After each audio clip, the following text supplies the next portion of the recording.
Hello and welcome to This and That. I'm Dave Lees. And I'm Jonathan Byer. Hi, Dave. Oh my God, Jonathan, you look like it's the first day of school. I love it. What is this next to you? Is this like a projector from back in the day when we would get out? Oh, this? It looks like we're going to write on the whiteboard. It's my zebra. Well, is that why? Like, I'm going to like draw equations or something? Yes. Oh, okay.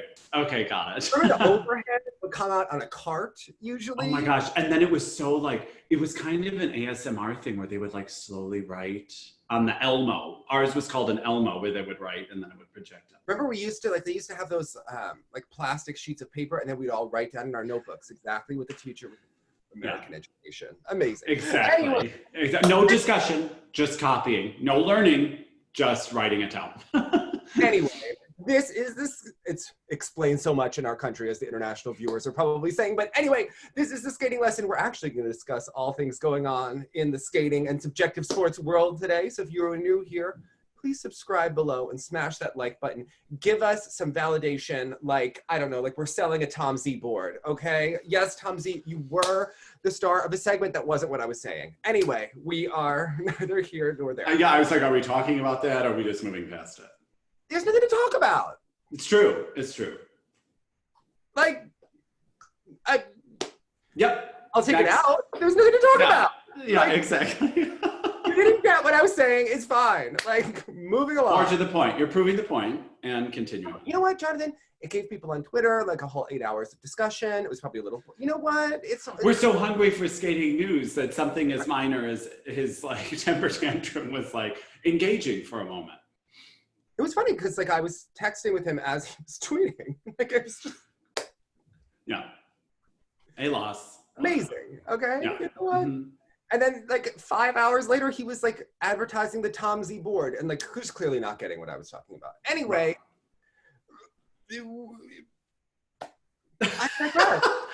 yeah, I was like, how can we transition into one of our topics through that? Like coaches that don't get it, you could talk about skating, gymnastics. The other funny thing on social media, okay. So like the hack and sack skaters are like notorious, right? Especially during like the Kolya Morozov era, right? So Hotsergey is a star right now, right? He is top billing. You need to look at like a star at all times. Now, Elena Ilyinik got it. She looked fabulous there in the Kiss and Cry. Oh my God, she was hugging them. She stands vibes. She knows how to put it I on. was getting performance from Elena. I was missing her. I was like, oh my God, this is a woman that we've missed her. She's such a presence. Yeah. She really is. Okay. And like Hotsergey, literally, first of all, I'm not for ripped jeans coming back. You know, that was an era, it passed. I think it's specific to this particular region of the world, has always taken a great interest in that look. I used to have it. Look, I had my Mary Kate attire. I'm not spending money on that again. Okay. Okay. But Hotsergey literally wore the same outfit out in that picture that he did on his Instagram. So I made a joke about it, Jonathan, and people were like, his outfit has nothing to do with his coaching. How dare you? Meanwhile, anyone that was of like our age or actually in the skating world, the DMs were like fantastic. They loved it. Yeah. Yeah. People who get what you're saying and people who don't understand what you're trying to get at. And I sent it to Igor and he goes, Dave, you talk to me about my outfit, I listen. Maybe Hotsergey listen too, you know. But we talked about this. This was the same idea when Trenkov started first showing up, and he'd have like a trucker hat and like ripped jeans. But you know, you say anything about an Atari girl, it becomes like bullying or some sort of drama. But so what happened is that Igor went to a senior B with Isadora Williams when she needed to get a certain score. And I forget what he wore, but was it like a hoodie and like jeans, or it was something along these lines. And when he came back to the rink, I told him that he looked like he went to a expletive yard sale. And so for the next one, he dressed up. I mean, he looked like it was picture day, right? But it's about an image, and I think you're so right. Frank Carroll never showed up in ripped jeans. I'm just throwing it out there. Neither did Moskvina, or you know what I mean? Yeah. Neither did Ilyinik. She knew for her first coaching outing, the tone we need to set. Hotsergey, you used to be like a C-list player. Now you're maybe B+ list. You need to dress the part. Yes. All right. Come on now, Seriosa. What is going on? Like, this is just terrible. Okay. But it was interesting because when I was watching these Moscow Championships, from the waist up, he did look very refined. Like he was just in like a regular, like nice collared shirt. He just needed to kind of fix the, it's just more formal attire. Even the basketball coaches, you see them in suits for the game. What's wrong with a black turtleneck, okay? Would Marie France ever show up looking like that? But again, the ice dancers get it. Get it. Yeah. Listen, they know that those PCS marks that the Atari girls are getting, they are very influenced, okay? Yeah. So, tell us your class and we suddenly accidentally believe your students are about 0.25 classier and their components as well. Listen, it works for some of these teams when they go to different dance schools, okay? You bet it does. It's what you're paying for at the board. Right. Okay. The finishing. Yeah. Okay. A seal of approval by someone who's dressed well. Literally the same outfit. Oh no, he had a bomber jacket on when he went actually out with Nikita. But you know, I like that he's the Switzerland, right? He's in between Elena and Nikita. Yeah. We secretly all want to get back together like Bobby and Whitney. Okay, so we get that season 2 of being. That we know it was terrible, that we know it was probably unhealthy, but. We want it, right? But we kind of want it, yeah. Selfishly. Maybe for the shows. Maybe for a Plashenko, Yana produced show, we can get Elena and Nikita back together, okay? As long as Nikita isn't teaching any of the young angels of Plashenko to twizzle, I think we're fine, okay? It's correct. It's, the things you say are true. All right. So, I mean, yeah, why not? Did you have any takeaways from? It was interesting. I didn't know how much of this competition was going to seem a bit of a throwdown between the two schools, and it didn't really. Yeah, it was sort of a boring event. Oh, the other thing that people didn't get that was kind of stalker-ish that I didn't. So there was fans were taking photos that Sergey Dudikov and Hotsergey were communicating, but they were always friends. Just because Dudikov works for Atari doesn't mean that he can't be friendly with Hotsergey. Yeah, the idea of what's actually going on is so silly. The public persona, but Dudikov is kind of that nice guy who's just the workhorse of the rig. Right. Everyone around the world says that he's very nice. Everyone. They're like, oh, he talks to everyone at competitions. At Terry, not so much. Danny G becoming more like a Terry the day. Right, yeah, exactly. Dudikov is kind of the nice dude who... Nuts and bolts of the team, yeah, like... So, yeah, I don't know. Interesting. Yeah, I don't know, so... So talk to me about our friend, Veronica. Veronica Zilina, okay. So do you ever watch on this Boss T YouTube channel? Yeah. And it's like this interesting mix of Tron or something. I don't understand. I like whenever that thing is in the beginning, I'm always reminded. You know, the girl in the dragon tattoo, like that. Elspeth Salander. That's who I think the person is in the beginning. I know that it's not, but that's the vibe that I get from Boss T. I like to imagine that it's a young, tween-like person that's watching the hip shows. Maybe they watch the Vampire Diaries and some of these, I don't know, books, and that's the vibe that I'm getting. But, you know, that's just me. Or David's going to be like a 50-year-old man in a basement somewhere. Like, this could go a myriad of ways to me. I thought Floatscape was an old woman for a long time. It's not. Okay. Well, because of the name Flo, as in Florence, right? Like, I'm with you. Initials, okay? Yeah. I literally thought it was like a woman that probably went to Stars on Ice, like enjoyed Scott Hamilton, and just collected, okay? Yeah. A British gentleman who also collects and has an affinity for the East German skaters. You know what? Amazing. No accounting for taste, just because you're a great archivist. Better, okay? Yeah. Okay, so here's the thing about Veronica Zilina. Now, I don't fashion myself like a huge prude in real life. I really It takes a lot to like shock me. But I do have a sense of what's appropriate for children, right? Jonathan. Sweet it wasn't the short program. It's the short program. That rubbed me the wrong way. I don't understand. And here's the other thing. One of the nuances that I learned is that not all choreographers set the steps to the music. There are many choreographers who choreograph something and then put the music over it. Like that, and to me, how is that a professional choreographer then? I don't understand.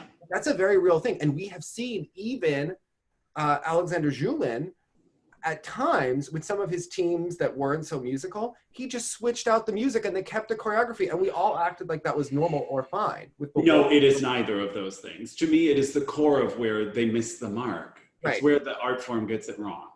So I was wondering about Hotsergey and his choreography because last year we liked his music choices, right? I thought that his music choices were somewhat refreshing rather than what we were getting from the Danny G thing.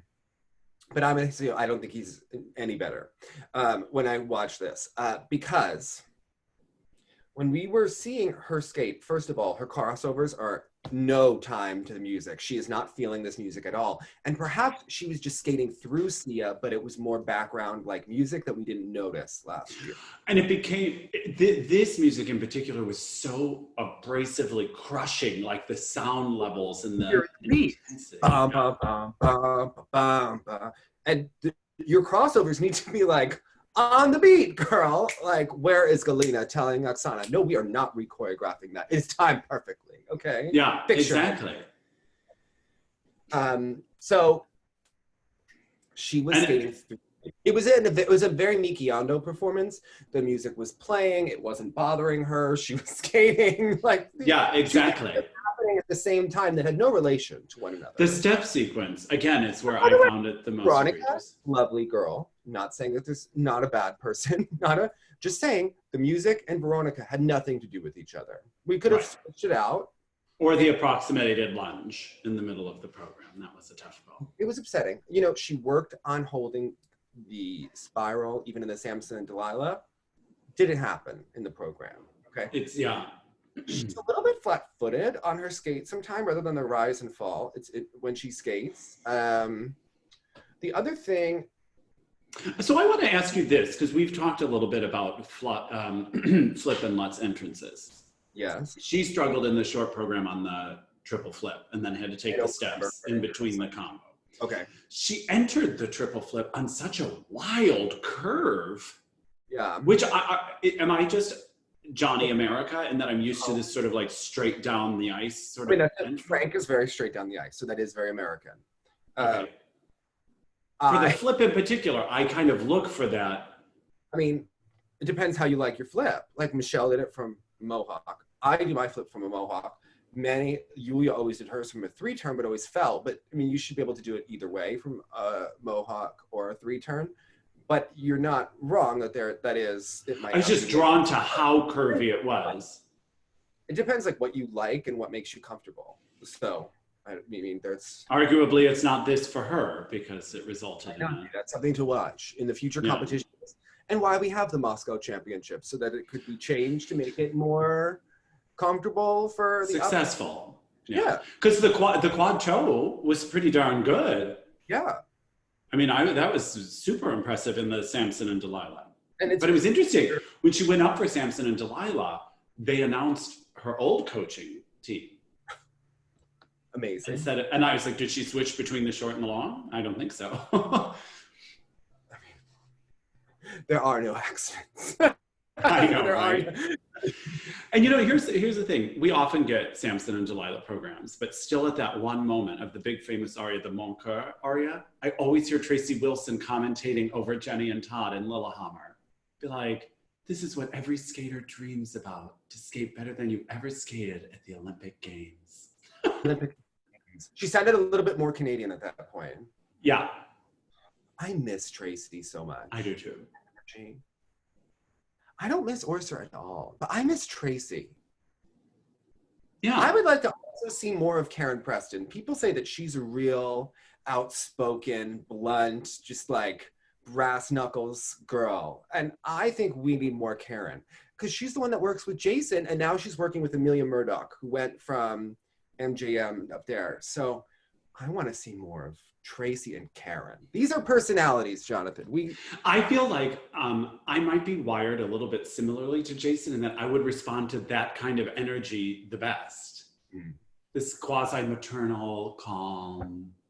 So Polina, you realize that she is the great. Yeah, I mean that's the thing.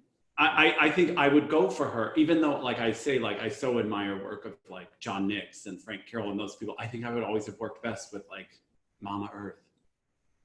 Oh, that's. I would have been a Tarasova person. Yeah, exactly. Maybe a Priscilla Hill I could see you with.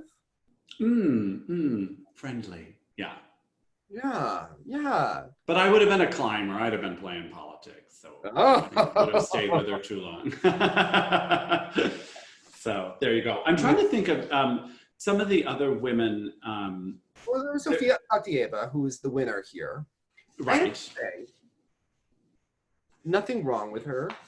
But can you use a cantilever as a transition into a jump too often? And I think the answer is yes, and we saw it here. I mean, Sofia can do great rotations, right? But when I look at Sofia, I'm seeing a very junior skater. Yes. I don't, and the jumps are, there's like a whippiness to them. Knowing that she is not age eligible for the Olympics, I don't see her as someone that I predict is going to last the length of time. Because it's interesting, like even the success of the cantilever, then into the triple axel, triple toe in the short, then the kind of issue she had with the triple axel in the free skate with the double carry. I mean, she rotated like a full revolution on the ice. Like it seems not organized. Outside of the rotational abilities, I don't see much like a special quality. Yeah. That is my opinion, but they're juniors, they can develop, but I don't see a raw, like, wow factor. She did. I see her trying. Like I saw in her step sequence, like I feel like they're attempting to create pretty positions and hold them longer. And that's why I saw she was a junior, because I saw someone setting out to try that, just not totally achieving it yet. Yeah. And no. Yeah. And a Mulan program, Dave. I wondered if we were going to see a lot of Mulan programs. Well, I mean, were you hoping for it? Were you hoping for it? You know, I don't know, because I haven't heard the soundtrack to the new movie. You know what I enjoy? When people on Facebook during quarantine reveal themselves, like when someone is complaining about Disney Plus because they want to watch Mulan. I'm like, oh, I see you. You're that person. But I remember being like oddly emotional when I saw Mulan in the theater, because Disney's such a master at manipulation of those emotions. No. Wrong. When Donny Osmond's singing about like whipping the army into shape and they're succeeding at the end, I'm like, they did it! Ah! You know what? Donny Osmond had not had a hit since Soldier of Love, and he needed the Mulan. He needed Let's Get Down to Business. To defeat the Hun. Exactly.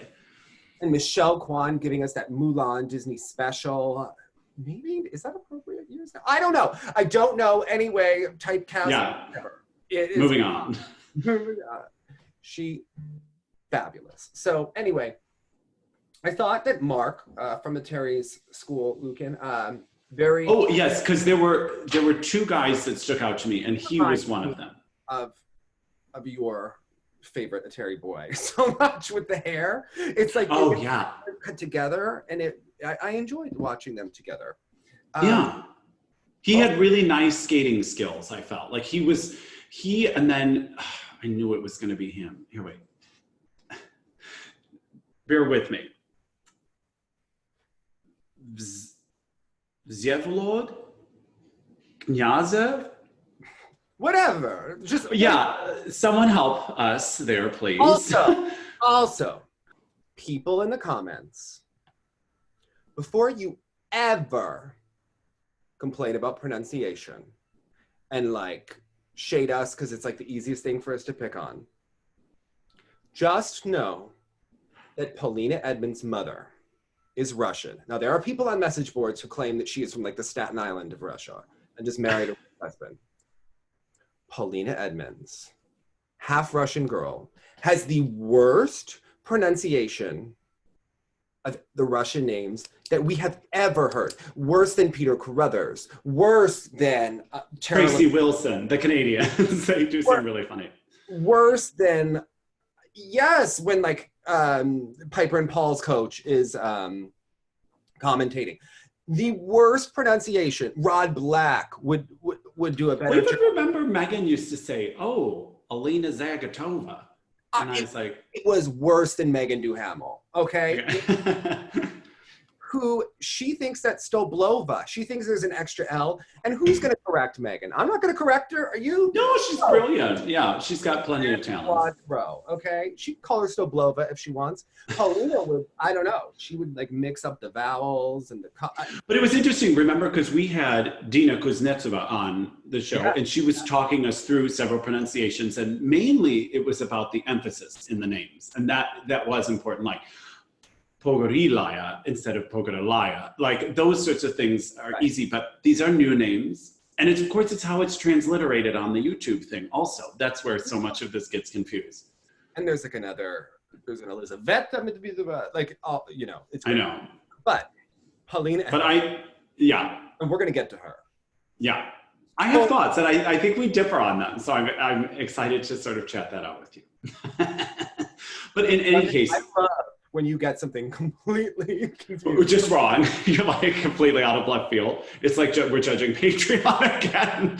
Okay, but Vsevolod Knyazev and then Mark Lukin, those were the ones whose just sheer skating skills I really enjoyed. Unfortunately, they both, obviously true to form and Jonathan's favorite male skaters, have some technical limitations with the jumps at the moment. But I really enjoyed their skating. Okay, so we also have news in terms of young Atari skaters that no one will care about, is that Ice Age is coming. And now Ice Age, we watched Arseny Fedotov, who did the Mozart program when the Figaro, right?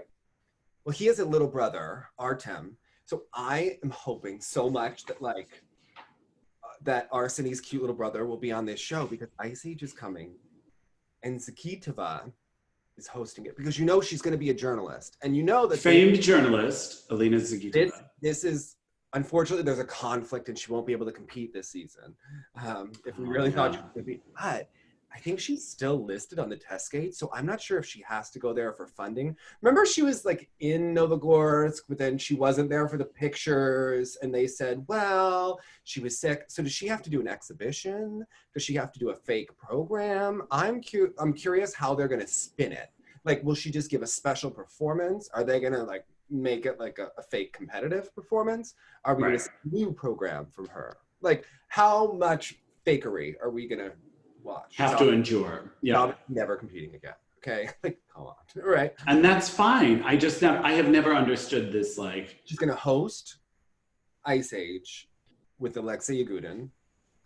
And obviously they're going to, and they're going to give Zakitova a speech coach so that she can, which I think, you know, speak well on camera.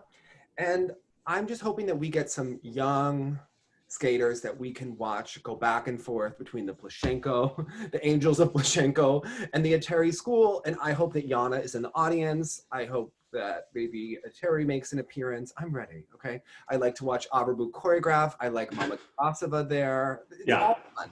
Okay? And did you see Tarasova posted with our new favorite redheaded? So, yes. Yeah. And don't you feel that's such like a stamp of approval? Absolutely. Yeah, it's like so. She's from the like Oprah's book club's emblem or something. She's from the Buyanova rink, which is where Tarasova is helping Evgenia. So yeah, it all.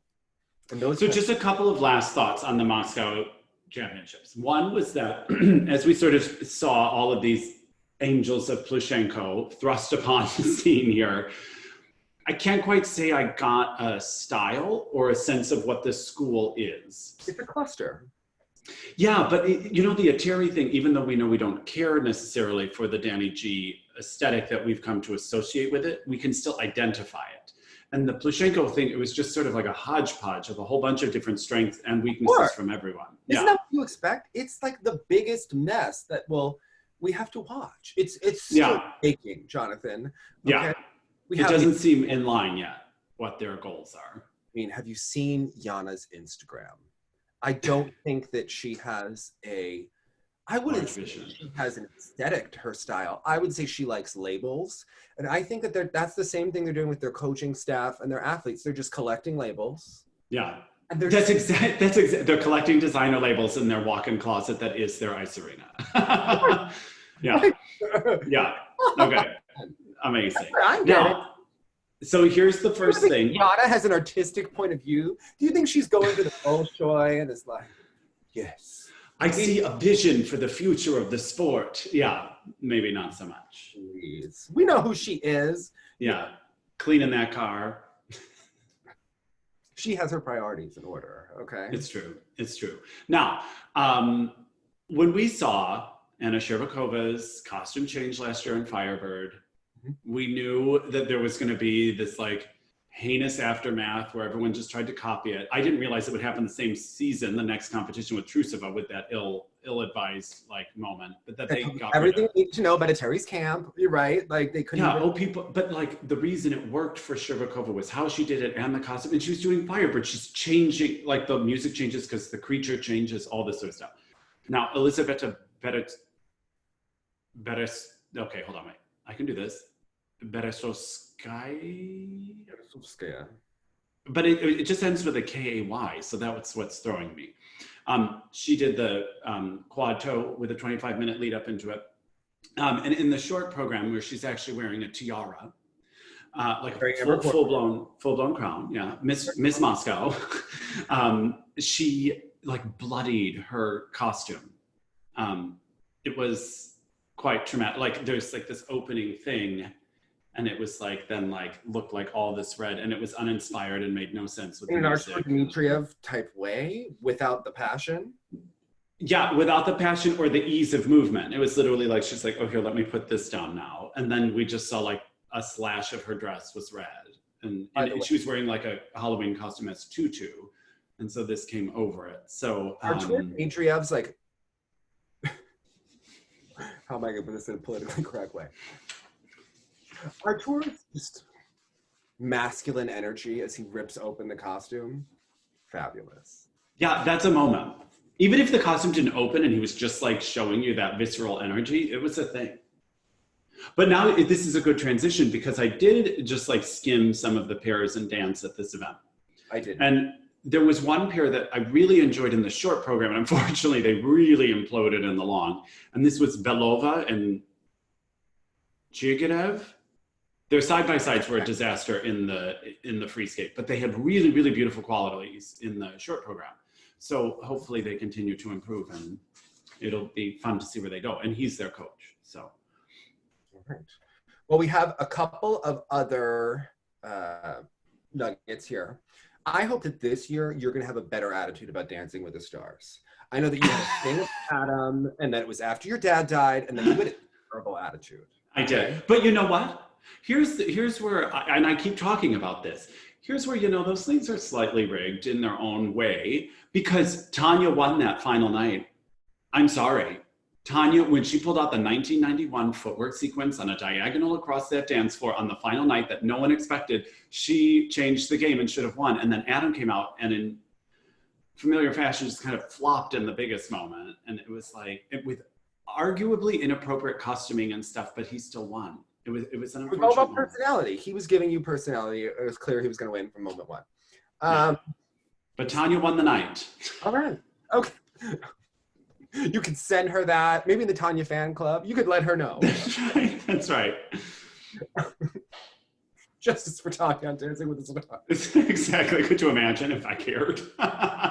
Jonathan, I understand that you don't understand the magic and the BS and the problematic nature of Tyra Banks. I get it. Okay. She taught white girls how to stop about resting, about being pretty. She taught us how to smile with our eyes. She tried to be like a low budget Oprah and yell about Vaseline and Granted, like Tyra is a mixed bag. Like, yeah, I can't even say that sometimes I enjoy watching her, sometimes it's a hate watch, but my attention is drawn.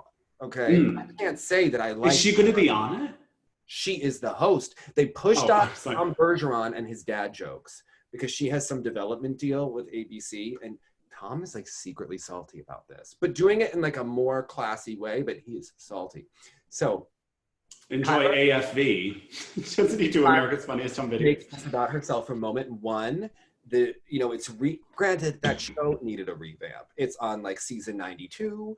Well, and actually, come to think of that, I'm surprised that Johnny wasn't maybe he was asked and declined earlier, but I'm surprised this is the first time he's doing it.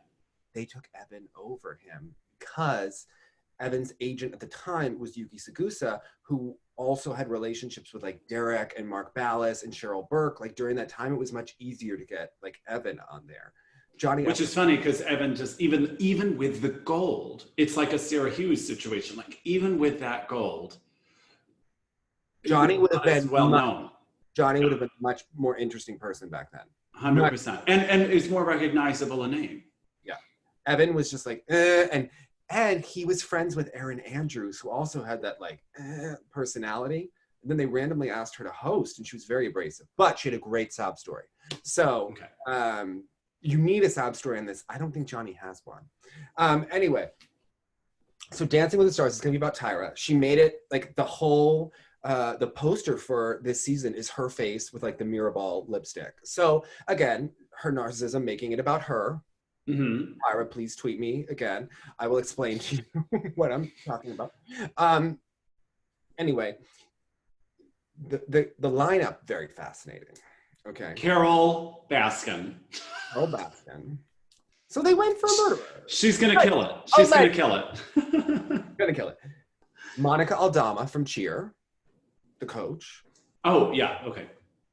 Remember the show Cheer, Jonathan? There was yes. Now I'm remembering. And Johnny Weir, also AJ McLean from the Backstreet Boys. Now he has had that long like sobriety struggle. I think he has a real sob story. Plus the audience of a certain age is going to remember him with nostalgia. Right. But is that nostalgic age the age that's really watching this? Yes. When you've had kids and you feel like it is over, that's when you turn into Dancing with the Stars. Okay. Yes. Fair enough. Okay. Fair enough. I don't know. I'm watching for Carole Baskin. Johnny second, but Carole Baskin first. This is going to be a Japanese public vote on this? Because like Johnny's fan base, I don't know. Like, can they vote? And this may be right up his alley. I could see him thriving in this. You know, his dancing skills are debatable, but he is a showman. So yeah, I think in those creative concepts, like I think he could be a big part of. I think he'll have wow moments instead of virtuosic technique. I worry they're going to give him like some blonde girl from Utah named like Whitney or something. I just worry. Amber, yeah. He belongs with the Russian, right? Yeah. I don't know. I would have, the greatest. We need Johnny to make at least the semifinals or the final. Oh, I would see him in the finals, don't you? No. Nastia was such a nightmare behind the scenes that they allegedly rigged it to get rid of her. And then they kept showing that video of her having a diva moment, and America turned on her. She was by far the best dancer in her season, but allegedly they didn't enjoy her behind the scenes. But I feel like Johnny knows how to play a game backstage. And I think because, again, so much of his personality is such a performance, I find like actually behind the scenes, he would play it kind of calmly. So this is a good opportunity for Johnny, as long as he doesn't do any ambient tweeting and the stuff doesn't get brought up. That's the challenge for him. I don't know if he has a sob story, so he needs to develop it. We don't know, like, how are his parents doing? Like, you need to plan that storyline out, okay? Yeah. But there's always a time in the season when a returning champion or contestant comes to visit them. So for Johnny, it should obviously either be Adam Rippon, who they love on Dancing with the Stars, or Evan Lysichek.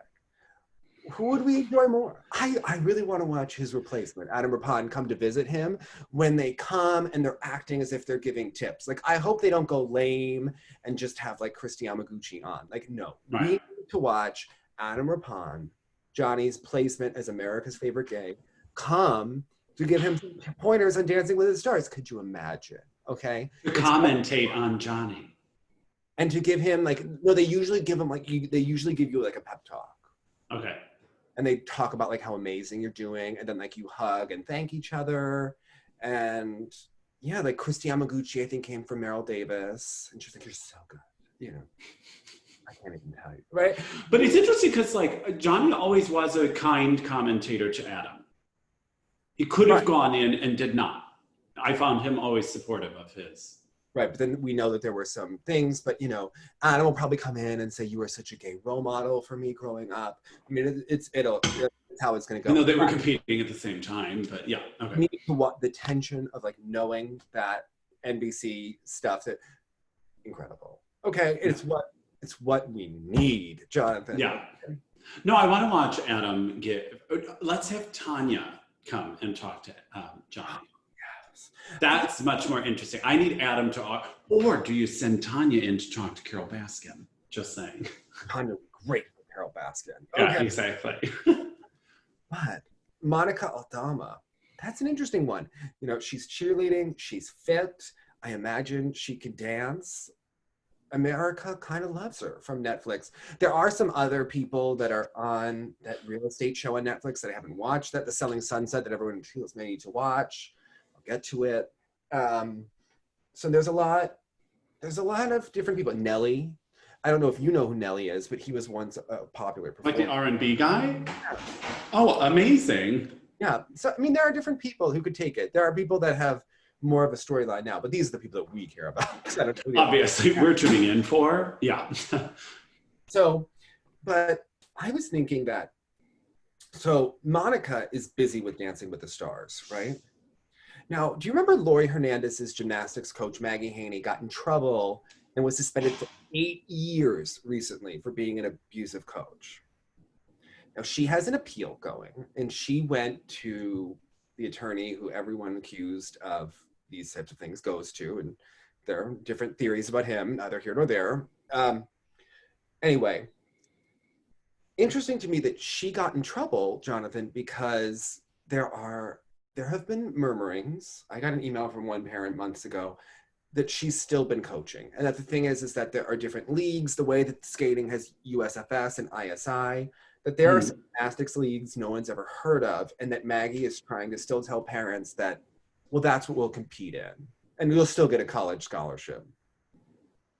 Which, if you're a parent,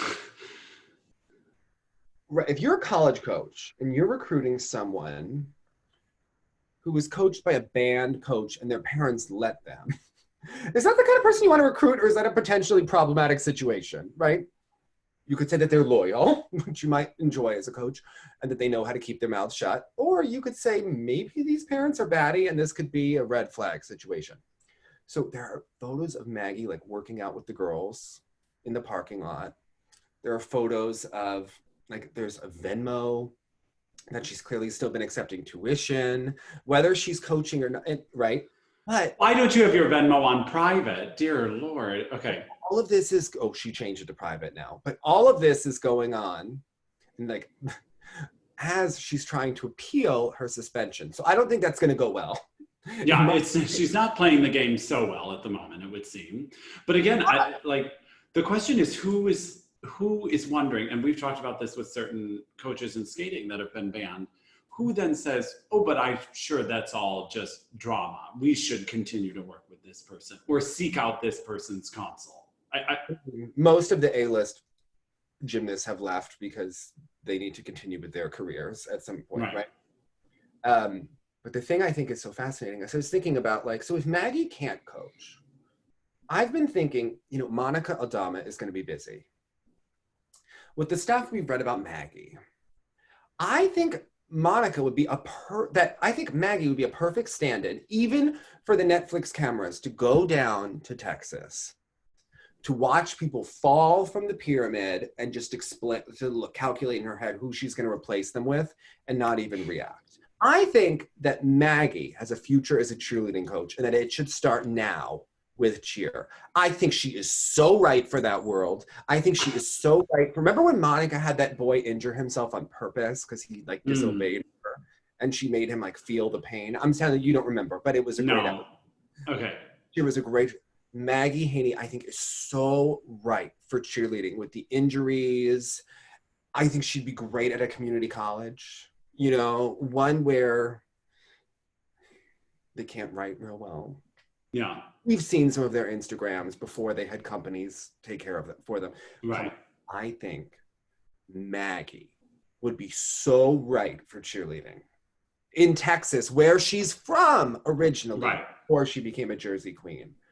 I think this is what needs to happen. All right, I'm gonna have to make a separate video because you're not appreciating this. No, I mean, I'm just trusting you on it because it wasn't Miss Val actually originally from the cheerleading world. No, Miss Val was a dancer. Okay. Oh, and she tells the story that she's a performer and that one time Miss Val, you know, fell on her butt on stage. She got up and she kept kicking and then she got a standing ovation. She tells it all. That's one of the stories. Okay. Right. It's part of her brand. I would like to see this. Okay. Anyway. Yeah. This week on September 11th, Montreal is going to give us an hour and a half test session. Or not test session, like practice session with the Marie France skaters. I imagine maybe we're going to see their new material. I'm sure that Jordan is part of the filming of this. I think it's fantastic because I'm ready for it. Yeah. Very media savvy. There was some video yesterday and like Stephanie Hanlon, the mental coach, was talking about just how brilliant these coaches are. I mean, she was convincing me. I mean, it all seems incredible. I think that we are going to give this the Montreal session. I'm ready for it. Okay. So how do you stream it?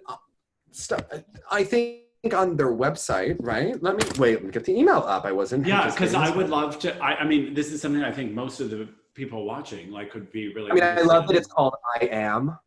I mean, incredible. They are. I am International Academy of Montreal. Doesn't it make you feel just like it makes me feel? I am Dad. Incredible. Oh my God. Okay. It is going to be. You have never been this close to I.AM and all our skaters. The first live stream of its existence, live. There was a typo because it's Quebecois and it said life from Montreal on September 11th. Awkward sentence for many reasons. I think it's going to be on their website. Oh wait, here? The PDF is not opening. You know what? It doesn't say in the email. And you know what? That upsets. Oh, wait. Well, yeah. I mean, again, I love when these people make it difficult to do the thing they're wanting you to do. No, I think it's just my Wi-Fi. Oh, okay. For whatever reason, my computer goes back and forth between LTE when I'm in this place. And got it. Well, in any case, I would love that link because I think a lot of us would tune it in. And so it's supposed to give... I will share it on our website. We will, come on. I mean, I think, wait a second. And it's going to be sort of this idea like where everyone showcases a new program, or it's sort of like a live practice session? What else are we going to watch? If you're going to have, we need a program, unless they're all going to be mute. No, I think we're going to get their, I think it's how we're going to get their program announcements and what a unique way of doing it. And of course, it's going to raise money for the school and the skaters. I think it's great. That's great. Yeah. Scott Moyer choreographed for Hubble and Donahue. Zach is looking good. I mean, he was feeling comfortable being shirtless again recently on Instagram. I didn't realize that Zach hadn't felt comfortable being shirtless for a while, but yeah, so we are going to get it. Because remember, there was a soundless audio clip of Hubble and Donahue practicing their program with side-by-side. Both on ice and off ice, yeah. It was side-by-side choreography that was like a little bit off. They weren't quite in unison yet. But you know, it's early. And you know, like It's what practice is for. Yeah.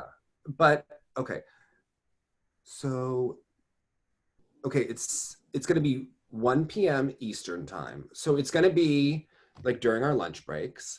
And they're in the picture of Gabby and Guillaume that I shared, there's a promo code. And it's iceacademyofmontreal.com/IAM live. I mean, they are really loving this acronym, IAM. I am live. Listen, I enjoy that, like, you could buy a $200 mask from Marie France's costume designer. All great things. We need a Marie France like wardrobe that he could sell. They're current. They're opportunity. Current. Yeah. Okay. Come on, the Marie France trench coat. They need to sell this through I.AM. It's iconic. It is iconic. Yes, I am fashionable. It's its own page. iceacademyofmontreal.com/IAM live, 1 p.m. Eastern on September 11th. So I'm ready for it. Great. Yeah, same. Yeah. Are we talking about her? Who are we talking about? Ms. Edmunds. All right, let's go. Let's go, Jonathan. Okay. Okay. So I get a text from Dave, and he's like, "Oh my god, oh my god, oh my god!" There's a Polina Edmunds podcast. Listen to it immediately. And I don't normally do podcast stuff because I do enjoy the video element of here. Like, people have asked us often if we would do just an audio version and stuff like that, which you offer on Patreon, don't you, or something? Yeah, typically, yeah, during the season. Yeah. So I was intrigued, but I listened to it, and okay, Polina. Can I just back up? Okay. I have a funny Polina story. There was a profile on me that was done by Deadspin, right?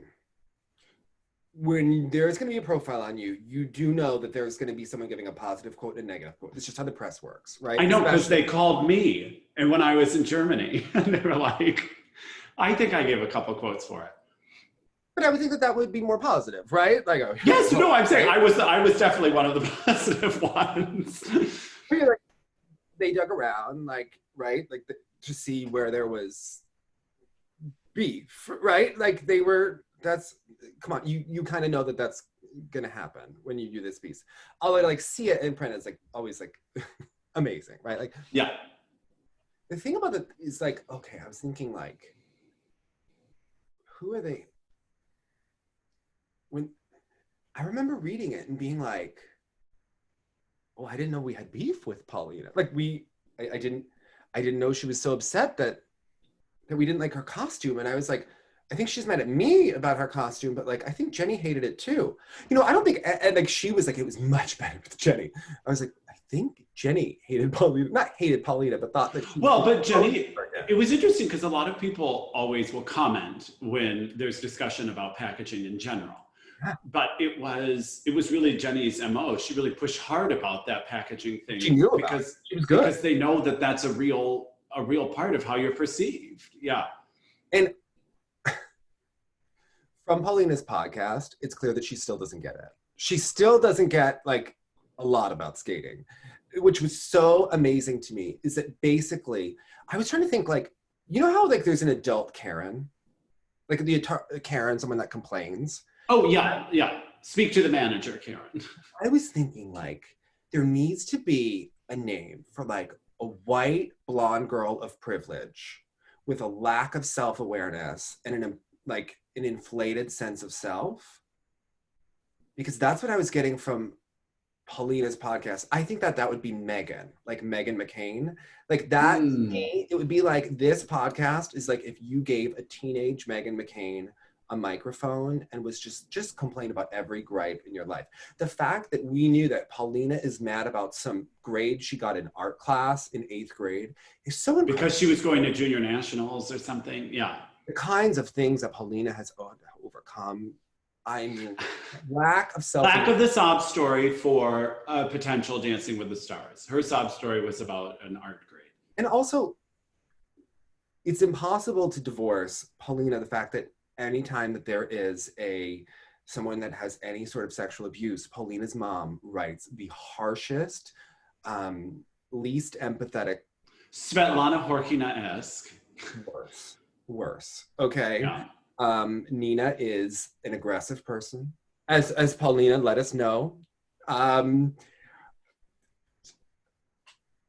I'm trying not to get any Tom Z tweets here.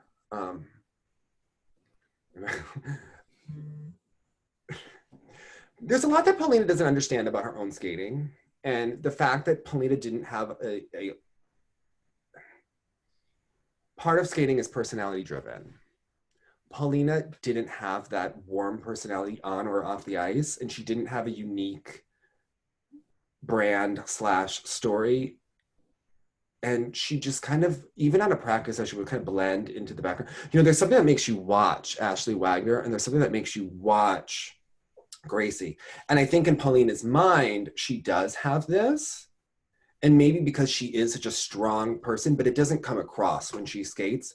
And her Tinkerbell program and her Gone with the Wind and Senior Ladies with pigtails didn't bring it across. Polina is a strong, fierce kind of girl. And her packaging always muted that and made her seem younger than she was. And she's very tall, but not very explosive. So her height often worked against her rather than... It was, it was the West's answer to Maria Sotskova. I mean, it really did in many ways it was kind of... Rather than like owning, like, I am Polina, and like a ballroom dancer, it was like dimmed, and her jumps were often smaller and under-rotated. So to hear her like anger about something, I mean, look, if Yulia falls 4 times or pops 4 jumps and beats you in a competition, you have an absolute right to like side eye at that. Right. Okay. But there's an entitlement to Megan that I think that my father, the war hero, right. that she may not understand, and how it comes across to people. That's off-putting. But in the same way, Dave, what you're talking about in that she seemed to not really fully understand figure skating sometimes, like the culture behind it. And they were trying to tell her about her programs and her artistry. And granted, it might not be the most articulate, but there were a lot of people. Like, she was mad that we didn't like her Gone with the Wind program and outfit. And we're trying to tell her, like, well, that's not how you beat Ashley and Gracie, who have like the makeup contracts and their looks are in place and they have their costuming in place and they just look like an A-list. They give you permission to crown them national champion. And you know what? I'm sure if you're Polina, you're confused because at that nationals in Minneapolis, she skated clean. And she had what could have been a winning performance had she done all the things that she was almost digging her heels in about not doing. So she has the attitude of, I am the best. I am Polina. And she even tells us, I'm Polina Edmunds. I am a great figure skater, and I'm also really smart and a communications graduate. So I'm also a communications graduate. We can debate the really smart here or there. But I'm talking about myself, Polina, not you. I'm not. Listen, I never heard of the university that you went to, but I'm sure it was great. Okay, I'm sure I just am smart enough to have heard of it. Anyway, Polina, I think what makes you a great competitor is that you believe in yourself so much. I think that because I think actually she had the thing that like someone like Gracie was missing. And Ashley, that belief. Yeah. But I also think that what hurt her from improving was the fact that she had the attitude that she was the best and that it all would just come.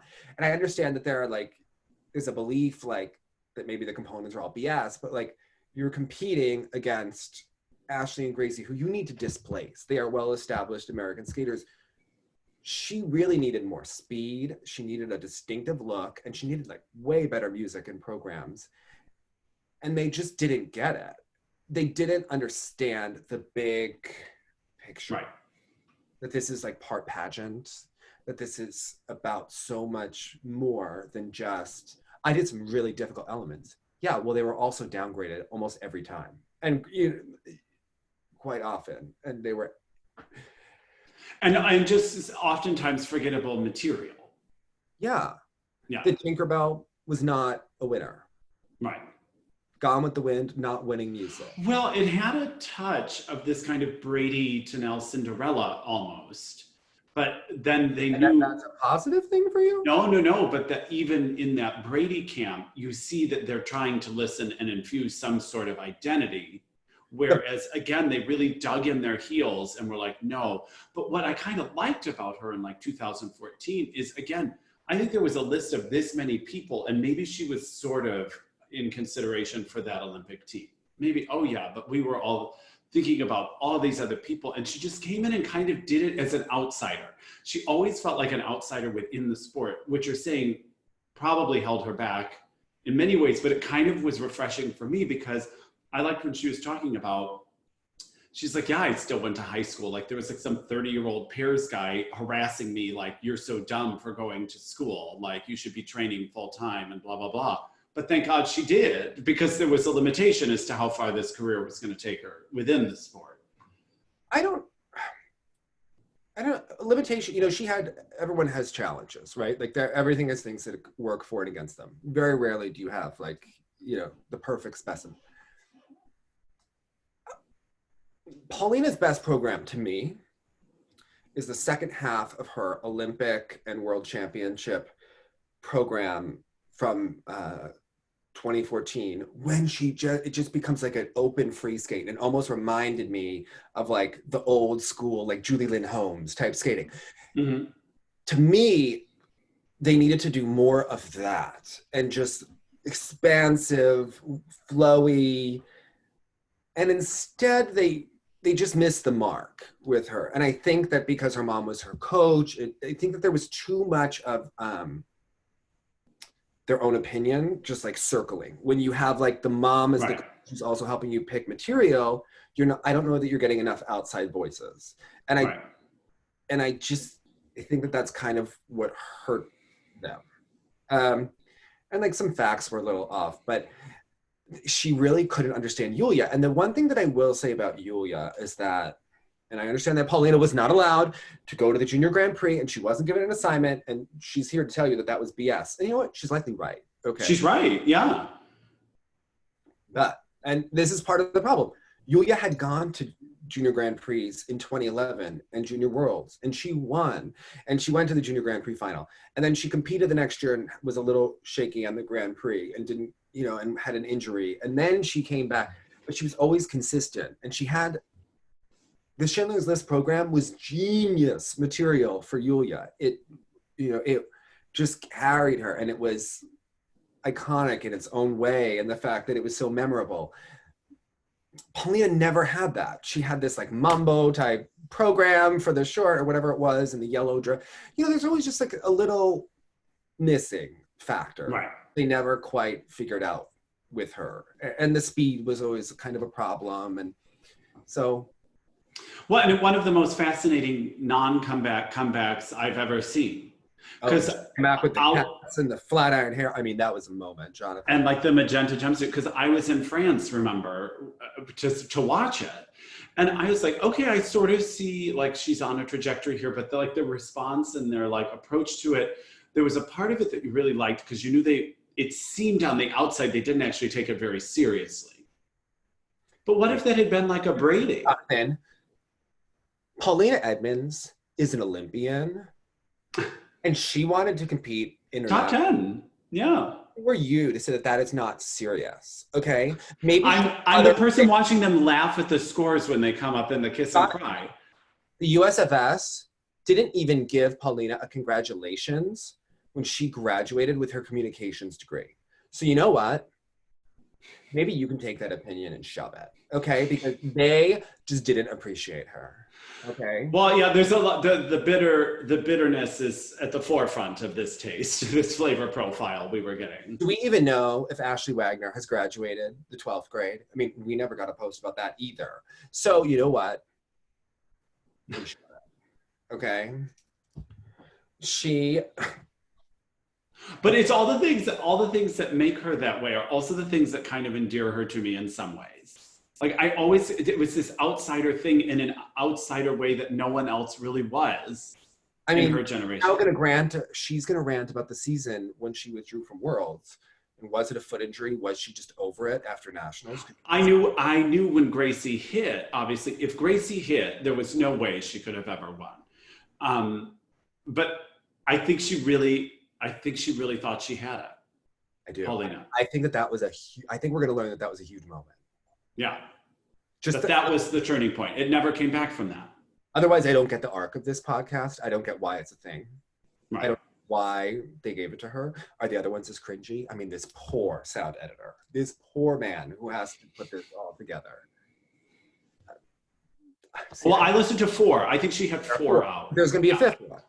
Yeah. I worry that you didn't have the same reaction that I did. I mean, I was on the floor laughing, and then I just couldn't take it. And then someone's like, no, you need to listen to this episode. So then I listened to, I mean, the quotes were just hysterical. But we also know that this kind of like insider skating world is very odd also. So it's like the same group that may be correctly telling you need to adjust your material is also the group that's going to tell you a whole bunch of other weird wackadoodle stuff.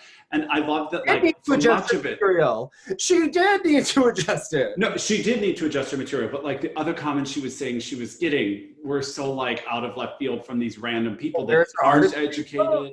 She was lacking something. There's a coldness to her. On and on. Yeah, but you're talking about the skating. Like, I was really on when everyone thought she should pull out of school altogether. And I was like, I don't think the amount of training was her issue at all. They tell you that at Eddie's. People give you so many opinions that are Exactly. From people like you've mentioned, we're dealing with a sport where most of the people have zero education and then remain in the sport and perpetuate the cycle. Yeah. So I don't know. I was kind of with her on that. Like, you know what? If that's what it means to be in the group, I didn't need to be in the group. I don't know. I kind of got that part. She mad enough about the Gone with the Wind costume that's going to make it the next episode? Like, I don't even know. Stay tuned, Dave. Stay tuned. But I always liked her when you would interview her. She'd be like, I have all my dance tests. I don't dislike Polina. No, you never did. You just knew that something needed to be, she needed a coffee or something before she went to a choreographic session. I think she needs an editor. And I worry that the editor for this podcast and for her career was her mom. And rather than someone else giving them a point of view, being like, yeah, thank you for all this information. Why don't we present it this way? Yeah. I don't just like her. I think it makes her a fierce competitor. I just think that there were things that were mismanaged, right? Totally. And in many ways, as we've talked about, USFS, like, they clearly didn't know to groom her properly. They didn't know what they could have had in a mentally strong, she had her issues for sure with the under rotations of the sleepy material, but she did at least seem mentally strong in competition compared to most of our other competitors at the time. But how do you work with someone when the mom is running the show and is clearly not receptive to any of this? Bingo. Okay. Yeah. And listen, skating is a rude. Yeah. You hope Marina Klimova had stuck around longer. You are gonna get 4th place before, like, it's gonna happen. Yeah. Okay. Yeah. And she had struggles, and the Ashley and Gracie thing. You know, Ashley had under rotated jumps too, and not the best skating skills. Well, I think Polina, from a pure skating standpoint, was more talented than Ashley. Ashley had that intangible thing. That's why we talk about her all the time. That X factor. She had it on the ice. She figured it out. Yeah. That it completely, like, her skating skills, not the greatest, but she had the programs that just elevated her, short and long. And Polina didn't figure that out. Made her more of a talking point. Yeah. The tension was always on Ashley, but for a reason. Good or bad. It was really that 2014 storyline, though, that really endeared her to me. Kind of out of left field, but she never thought she was out of left field. She wasn't on the chopping block in that 3rd spot. She was 2nd. You know what I mean? Like, and she finished top 10 at Olympics. She finished top 10 at World. She totally did her job. That's the reason that she was able to compete so well, is because she didn't view herself that way. She wasn't apologizing for being a good skater. So it's a mixed bag, right? And my favorite screenshot ever, Dave, is the one when Polina, I think, won that 4 Continents Championships. Mm-hmm. And Gracie is sitting with Frank, and someone had, like, given Gracie, like, a giant bag of Reese's Pieces, and she was holding it up, but they were showing the leaderboard in the corner, and it was Polina, like, looking confused at Gracie and Frank. It was quite a moment. Doug, I'm not touching that. That was an uncomfortable. Yeah, no. It was just a funny moment in time. And Polina, 4 Continents champion. She's an ISU champion, and maybe she should have gotten the credit she deserved. Okay, just saying. Anyway, I forget where I was going with this, but Lots of, you know, she is a star. Can't wait. Don't know what day it comes out, but we'll be listening. Okay. Exactly. Exactly. Total gem. Also, things to just pay attention to. The Andrea Radicon documentary. We watched it on See Alive the other day. And you have to give me some background, Dave. I'm sorry that I don't know who that is. How dare you? Well, also maybe someone watching doesn't know who she is. That's really why I'm asking. Mainly, I don't know. Are the same thing. I'm educating Na, who's a big Twitter persona, on gymnastics and like old school, taking her through the history. She calls me with questions. I explain it, go on long monologues. She's decided that it is the same sport as skating. It's all the same. Yeah, I believe you. So just give me some, this was a competitor? She was a queen. Okay. She, when the vault was the wrong height, the 2000 Olympics. Oh, I do remember that. She is the one who originally won the competition, only to have it come out that a doctor gave her an illegal cold pill. And she got stripped of the medal. And her teammate, who she lived with, then was upgraded to Olympic champion. Now there's this whole thing about the fact that like the person accepted the actual gold medal, but the thing is she does have the title. So like the title is by the IOC. So there's this whole like thing, like, I mean, it's obviously going to be very favorable to Andrea. The documentary is longer than it needs to be, but there are very like interesting points because you get such real footage of them training, but it also doesn't seem to understand the abuse that she endured. And at the end, she becomes the head of the federation and also says that they're not going to tolerate false claims against Romanian gymnastics. So there's like as if that's the problem, as if false claims are their problem. But then she also says that they're not going to tolerate abusive coaches, but it's so clear throughout the documentary that she doesn't really understand Stockholm syndrome, even though ostensibly it's about her trying to get her gold medal back. There's really an undercurrent in the documentary about like when you grow up in this system and then your father is also a little bit driven. So well, that normalizes that whole thing. I mean, okay. Oh my God. The subtext in this is fascinating. Like way more even than just what it's about. Like, right? And she's a delightful, beautiful girl, nice person, doesn't give off the Polina vibe, isn't giving off the Meghan McCain, my father, right? Like, but there's so much trauma that she's been endured to. But at the same time, it's really interesting. A really interesting documentary. There were some gymnastics clips I was watching either from you or from the page where it was like a documentary and in the subtitles because I didn't have the sound on. That was this. It was like you look like you don't care. You don't give a shit. Like yes, that was this. God, Dave, that stuff is so hard for me to watch. Oh, yeah, you will just watch the Moscow Championships. Do you think that those girls are told anything different? Yeah, but I don't have to read it and print while it's happening. Oh, God, it's so upsetting to me, but okay. You think it's any different? No, I know it's not. I know it's not. Fans go, oh, gymnastics is so bad.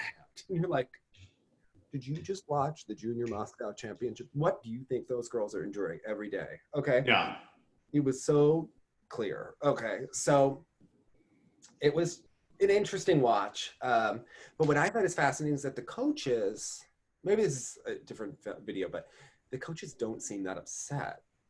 Like the coaches like moved on quickly that this gold medal was taken from her and weren't like raging about it. Well, because they still got it, right? Because the teammate got it. Yeah, but like still. Yeah. And the fact that this doctor, there are articles that he gave everyone else these cold pills that were maybe not, like, it was his way of treating Claudia Presacon's anemia. When you read the Romanian article, you're like, wait, what? I think it makes you wonder, there was a lot of other shady stuff maybe going on, maybe in general. These are coaches who faked ages 4 years earlier. We don't know that ever stopped. I mean, come on, there are so many things that they have a very interesting reaction for such hot-blooded people you see throughout the film. And then when this happens, they don't seem so hot-blooded about it. I was like, right. And arguably the pinnacle point. Yeah. Yeah. Why not, Jonathan? Why are they? Anyway. What platform did you watch this on? It is on Amazon Prime. You can rent it because it was an HBO Europe thing. But I recommend it. It's great viewing. So. Also, Class Action Park, I recommend. Yeah, I've been hearing about this. Crazy. I'm listening to the Tiger Woods documentary, which is quite good. I recently read that book that was just his face on the cover. It came out maybe a year ago, but this is quite good as well. So, anyway. And there's the new one that I want to watch now that we're just on a tangent about, I think it's the, I believe he's Mexican, this clairvoyant, like it's super camp. You know this. It's like iconic. It's like gender bending. It's like a Liberace. Gender bending Tyler Henry. I'm here for that. Okay. Oh my gosh, this is iconic. You'll know this person when you see it, and you legitimately think it's kind of a woman, and it's like a. Was it like that John Rod guy that was on Oprah, and then I think some things came out. No, this is much bigger. I'm gonna pull it up right now while everyone just waits. Also, the essential oils episode on. Fantastic viewing on Netflix. Okay. Okay. An hour is part of a series about like wellness. So I think it's called Unwell, and the essential oils is Mucho Amor on Netflix. Astrologer Walter Mercado. I'm here for it. Okay. And Dave, I'm just gonna pull up a picture and see if I can find one because I really think it's worth this wait now that we're like in the final seconds and everyone's just trying to leave. You know what? Here we go. It's when the best happens. Oh, yes. I'm here for it. Yeah. Here for it. Mm-hmm. It's supposed to be quite excellent. So there you go. All right. Well, everyone, hold an edge and look sexy. Bye now.